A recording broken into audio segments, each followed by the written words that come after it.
It's the way of loving in a family, as a couple. In this year of mercy, it's wonderful to have those. How we are merciful. How we start being merciful at home. That's generally. And then we'll live mercy in other places. It's called little virtues. It's not because they are not important. They are difficult.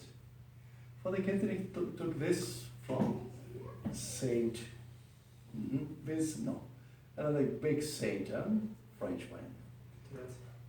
Saint Therese? No, a man. Okay.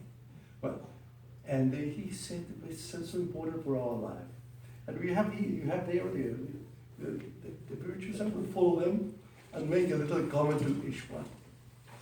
And after that, let's have some moments, some time for each one of us to see what's the virtue that I must pray for. And what am I going to bring home from what I have heard in order to live that virtue at home. It says the first one here, forbearance toward ill-tempered neighbors. It says a little virtue. You know, one thing is so important in life to accept people the way they are. And people have bad temper. People, it's like that, and they get upset when they drive, and when something is not their way. To accept people the way they are. You know, I've got a brother who is a psychologist, as he told me once.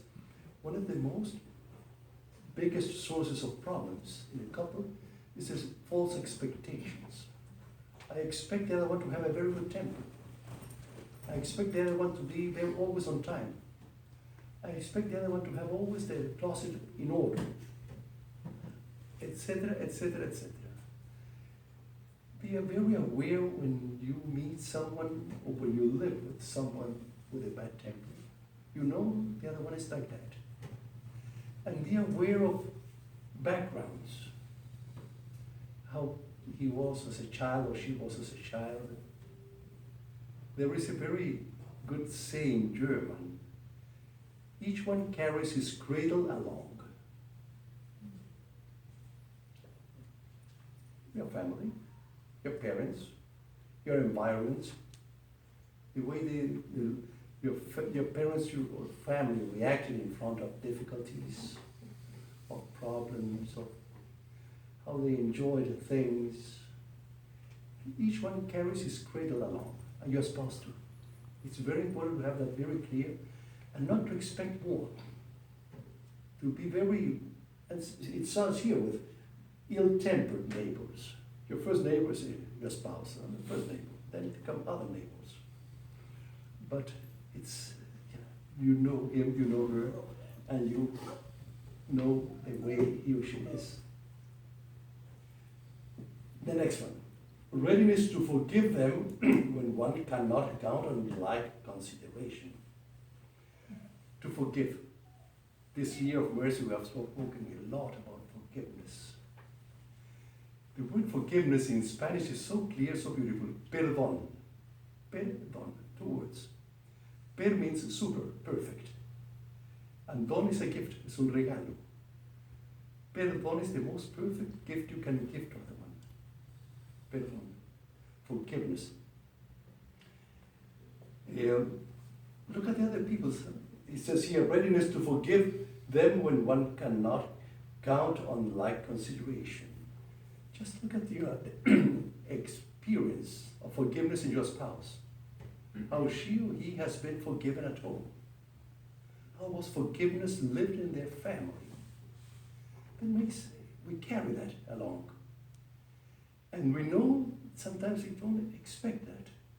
In some families, they never use the word forgive me, in spite of their wrong things. Some words that are politeness, were not used. And sometimes we expect too much when we expect the other one to say, oh, excuse me, I'm so sorry, I did that. You know that. But perhaps he doesn't know how to ask for forgiveness. Be very aware and this consideration for the other one. Next one, third, kindness which does not seem to notice obvious faults. Each one has faults, has limitations. But it's sad when you always, you're saying, oh yeah, why are you so negative? It's a fault. It's across the other one, yes. To be negative. Or perhaps you are negative. To see the other one has a cross. And it's a fault. It's all considering the wrong well. Something who is always judging and criticizing. It's a fault. People can do that things. And they always have something critical to say. Just be kindness, just, well, it's like that. The other one has a big disorder at home, or a small disorder in the closet. Yeah, those are things that I don't like. But I keep quiet, it's like that. No, that's a virtue, to go beyond by expressing my opinion. Some people always give advice and no one has asked for advice. Some people are always saying, oh, you should do. Did I ask you what I should do? You should. Wait a minute, I'm rather confused. Why are you saying that? Be very calm with that. And no, he or she is that way. And okay. Some people spend too much time in television, looking at television, and what about me? So you see, there's some difficulties. It's good to see, well, I seem not to notice those obvious faults. And it's good to express sometimes what you want, when you need to talk about the faults of the other one. Talk to the heart of your spouse. Talk to the heart of your spouse.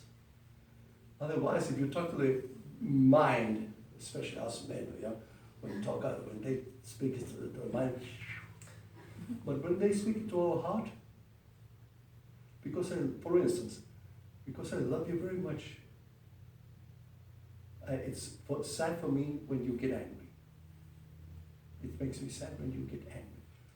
Things like that, you need to say some things, but talk to the heart of the other one, not to the brain. Where are we? 4, not revealing the faults of others. Not revealing the faults of others. I tried to translate it into English, but in Spanish we say, la ropa sucia se lava en casa. I don't know how it is in English, but we wash the things at home. We don't go outside and say everything. It's so important to keep secrets. I mean, not to say things, failures, limitations of the other one. You would feel very insecure if your things are public. Be very aware of that. At home, or nothing.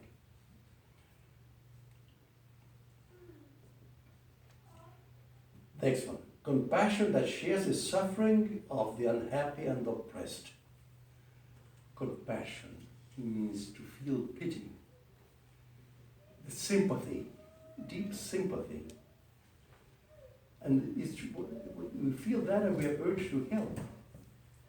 It's so beautiful what we, 2 Sundays ago, 3, Mother Teresa of Calcutta was beatified. And that was a tremendous saint of mercy, of compassion. She didn't ask what happened. No, she helped. She didn't give advice, but she helped. She picked up people and babies, and she helped. Compassion. Compassion is a thing of the heart. I always think the Good Samaritan, that the thieves came to him and he was almost dead, the one who was traveling. And the Good Samaritan came and he took care of him. Compassion. He didn't went out to see who did that and what, I'm going to punish those. Compassion. That means heart. passion in Spanish always is more than only do something, something that comes from my heart when I do something for the other one. Compassion, that feel pity. Compassion, you feel compassion when you are in the shoes of the other one, when you understand the other one, and you feel that way, and he's feeling or she's feeling that way. The feelings, it's so important. Rejoices in the happiness of the joyful. Rejoices. It's beautiful to be open always to the happiness of the other one. To enjoy the things that the other one made happy, that the other one really is happy about it. And rejoice when you meet people. Rejoice. I always remember my mother. We are four brothers only. And we used to go once a week to have lunch with her, the brothers. And sometimes someone else came, but it was so beautiful. The first greeting of my mother. Qué alegría. What a joy. What a beautiful greeting. It's so unforgettable. I expect to come to heaven, I expect. And I'm sure she will greet me the same way. The joy. It's so important, the joy. To enjoy the others. And to see what makes them happy. And it's beautiful. I used to hear my father say sometimes when they wanted to do something different with my mother. What does it take? What does it to make someone happy? What does it cost to make someone happy? And to do what the other one wanted to do. To make the other one happy. Enjoy what the other one is happy, and to make them happy. It's good to see what amuses my spouse. And it's good to do that. Because he or she is amused with that. When only I think of what's good for me. I like to go fishing, and my spouse stays at home, and I don't know what. I like to see football 2, 3, 4 more hours, and my spouse. You see what makes my spouse happy, not only me. You see, those are the little virtues that you want this year of mercy. It's so good to see how am I expressing my love for my spouse. And there are so different ways. One has enjoyed one thing, the other one enjoys the other thing. It's so different the way. But to be open, what rejoices the other one.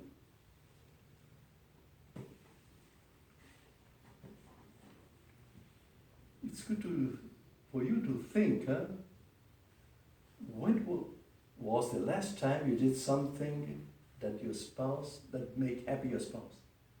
When was the last time that you did that? Think about that for yourself alone. The happiness. Rejoices in the happiness of the joyful. Docility of mind to accept what is reasonable in the views of others, even if one does not understand their view rightly. There's so many ways of doing things, so many ways of doing something, so many ways. I appreciate this. What you see in the news. Some are not important, absolutely not important. Other things are important. What you do, how you use your time, so different. But it's good to see the other one is something we have got to decide about. It's reasonable, the other one, what he says or what she says. Always have in mind your spouse is intelligent. Always have in mind that your spouse loves your children very, very much. And perhaps they have different backgrounds, different ways of dealing with something that's been wrong. So like that. It's different, but always have in mind my spouse loves my children, love the children. My spouse loves me, and I love my spouse. To always have that in mind, and you see, it's a possibility, the way the other one thinks, and the way he or she thinks. What does it cost to make someone happy? I always come to my father and repeat that. It's many possible ways. It's good to see, to think, I am not the only one. I don't have the last word in everything, no. And it's always in a couple important to, what's the other side? And we are different. And the first surprise a woman has when she gets married is that she marries a man. And we feel so differently. We react so differently. Things are important, things are not important. It's a tremendous surprise for a woman. But love is always there, must be there. But it's the other way of thinking, it's different. He or she loves me, I love him, I love her. We love our children, we love our parents. That's another issue. How do we deal with the in-laws? How do we deal with? We know my spouse loved his parents, his brother, his other. How do we deal with that? Be very open to express how you feel according to your parent, your family, own family. Very respectful, the way of feeling, how your spouse feels, and very open to dialogue. And never, always be open to what the other one thinks. I know a couple, that a very good couple, after 30 years, he said once, look, when we started dating, I asked my girl 2 things. First, never deprive me of your opinion. Say what you think. Am I right? I'm wrong, but say it. The girls, when they are in love, they no. Afterwards, when we got married, we'll be better. No. And then secondly, never deprive me of me giving you my opinion. And that's so important with the in-laws. It's different. Very tremendous respect and open to the other one when he says, oh yeah, I think it's too much. I think we shouldn't do that. Be open to that. And the Bible says it very clearly. You leave your father and mother and you join with your spouse. These things that are different. Finances, money. It's so different sometimes.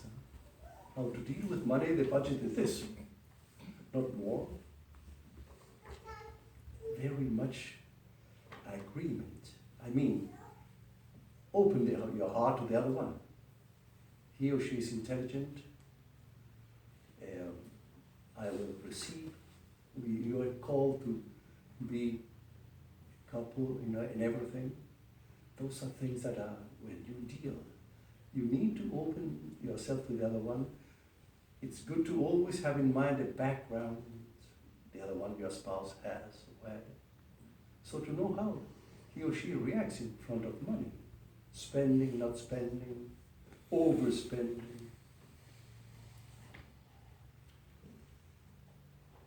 Where are we? Now, it says, applauds without jealousy, the better insight.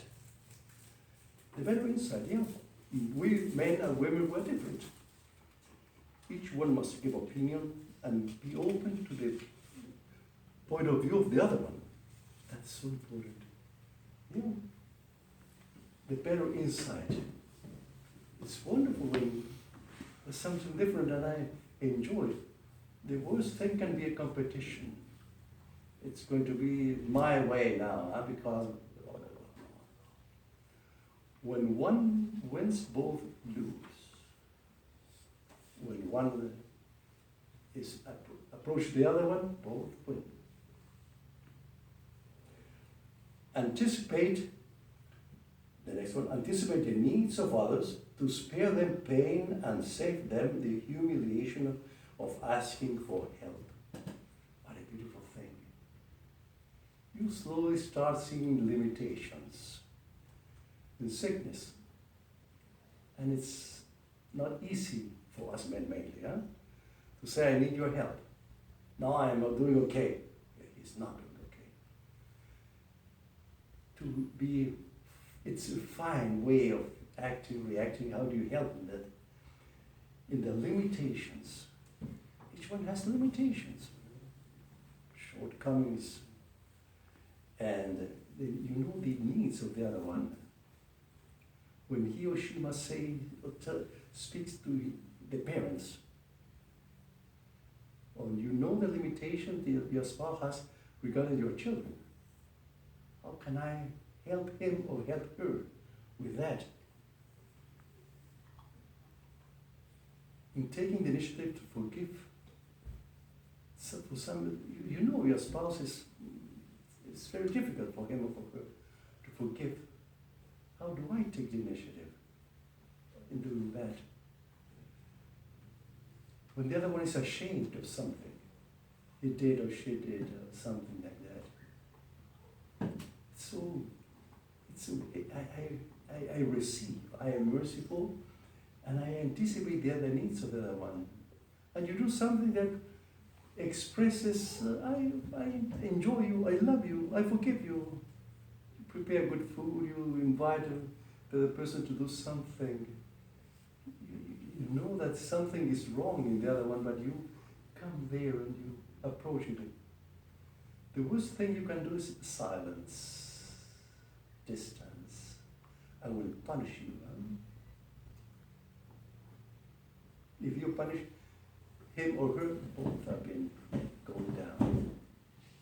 Anticipate the needs of others. One of the biggest needs you have is forgiveness. Then, magnanimity of heart which always goes out of its way to be helpful and agreeable. Magnanimity is generosity. To do something for the other one. And goes out. One of my first experiences here in the States was where I came here in Austin to a new house, and people said, what can I do for you, Father?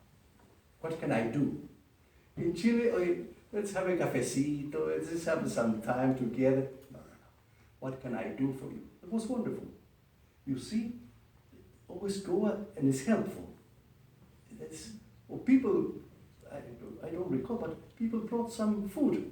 So I did something helpful.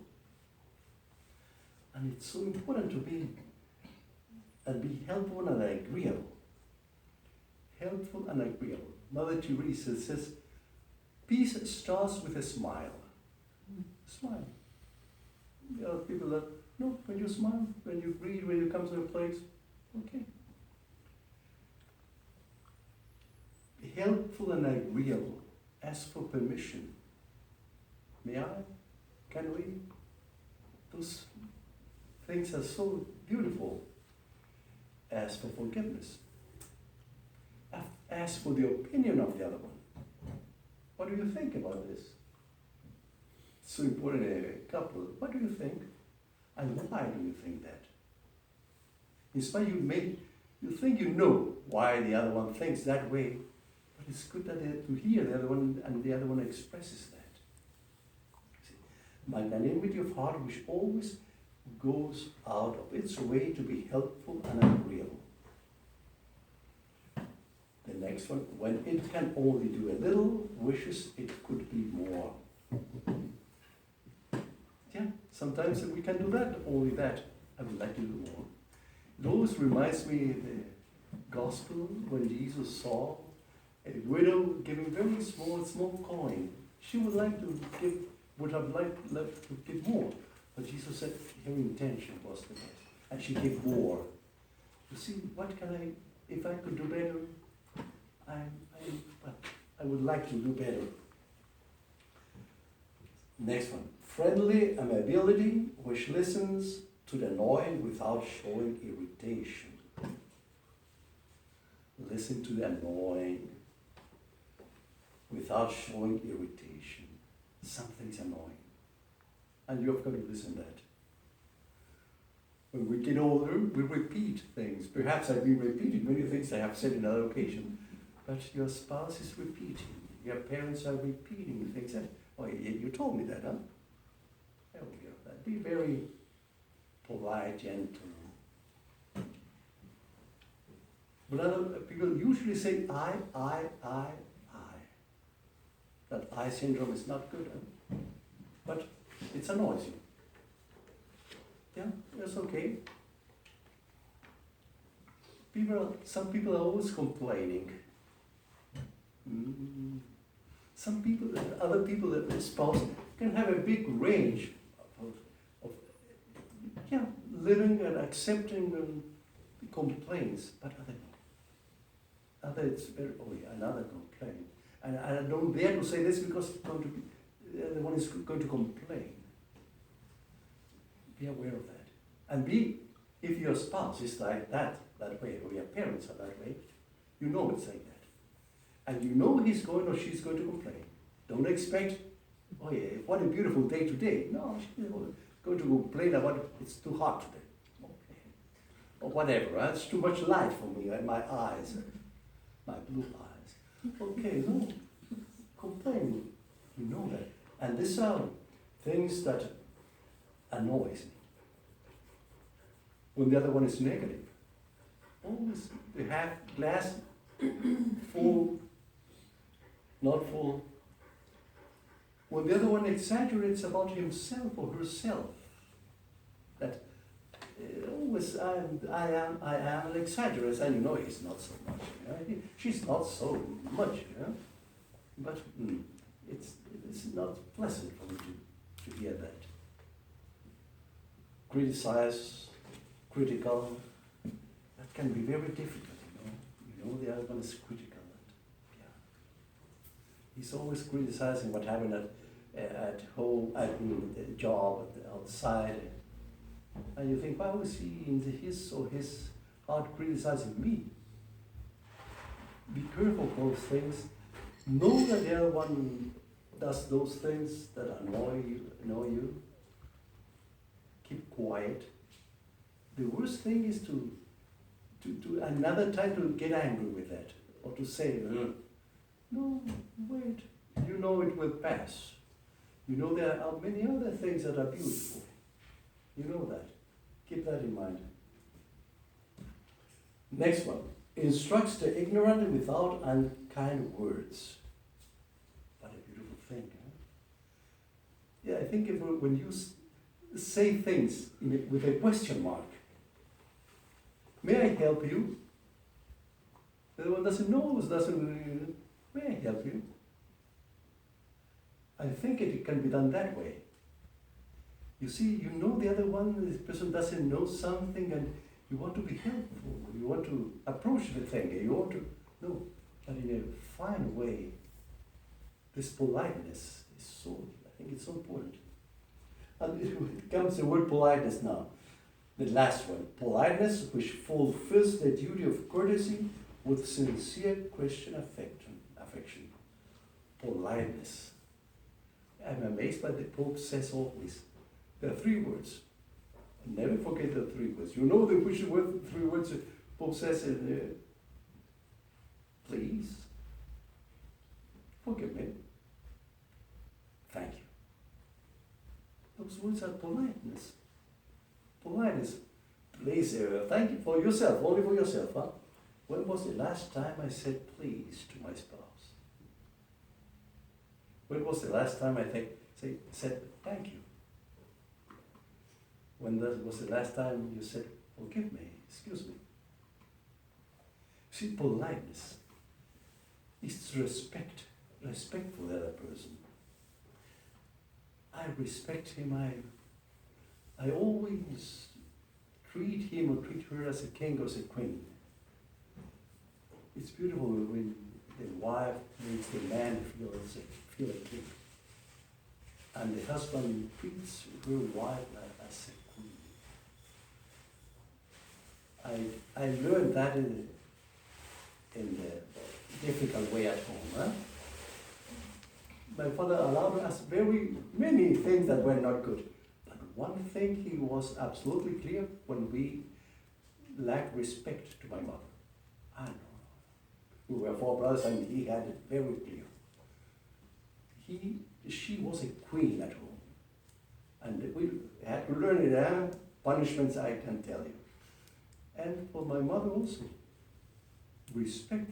And she taught us respect to my father.